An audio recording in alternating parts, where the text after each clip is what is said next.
ازيكم عاملين ايه؟ يا رب تكونوا بخير. رجعت لكم بفيديو جديد. النهارده هنعمل مع بعض شوربه عدس. بما ان الجو بقى ساقع وكده فاحنا محتاجين بقى حاجه تدفينا وكده. هنعمل مع بعض شوربه عدس. معانا هنا 3 طماطميات، معانا هنا جزرتين، ومعانا هنا بصلتين، ومعانا هنا 8 فصوص ثوم، معانا هنا ربع كيلو عدس. يلا بينا نشوف هنعمل ايه. معايا هنا حله ميه. هبدأ كده انزل بالعدس بتاعي اسلقه،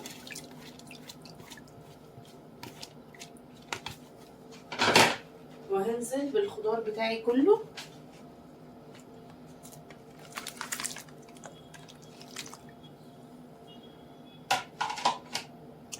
هنسيبه يتسلق مع بعض، واول ما يتسلق تمام هنرجع له تاني ونضربه بالهاند بلندر.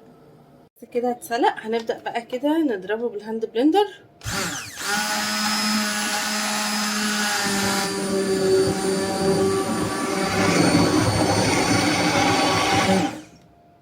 بعد بقى ما نضرب كويس كده في الخلاط، هبدأ بقى ان انا اصفيه كده في حلة تانية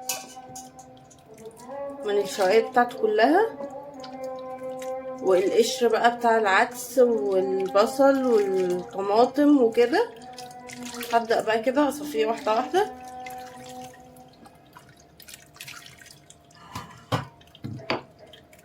ده كده العدس بعد ما صفيناه. هنبدأ بقى دلوقتي نحمر الشعرية مع بعض، وبعدين نحط عليها العدس.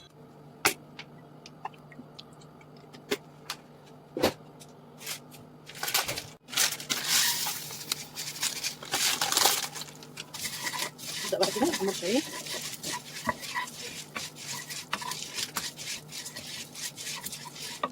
اول ما الشعرية بقى تاخد معايا اللون ده، هبدأ بقى انزل عليها بمعلقة سمنة بلدي كده.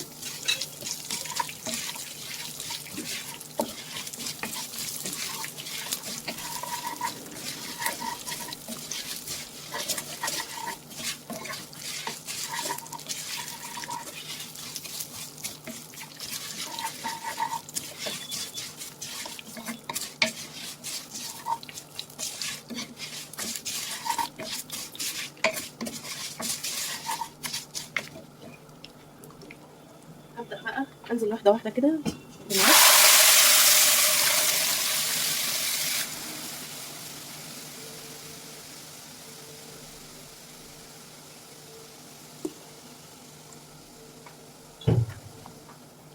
وهفضل بقى اقلبه كده شوية عشان الشعرية ما تلزقش في الارض. هحط هنا معايا هنا معلقة من الكمون، ومعلقة من الفلفل، ومعلقة كبيرة من الملح. لو حابين نحط ملح تاني ندوقه ونشوف محتاج ملح تاني ولا لا. هنفضل نقلبه بقى شويه كده لحد ما يبدا يتقل معانا. العدس، شوربه العدس بتاعتنا خلصت. هي سهله وما فيهاش اي حاجه. لو عجبكم الفيديو ما تنسوش تعملوا لايك وشير وتشتركوا في القناه.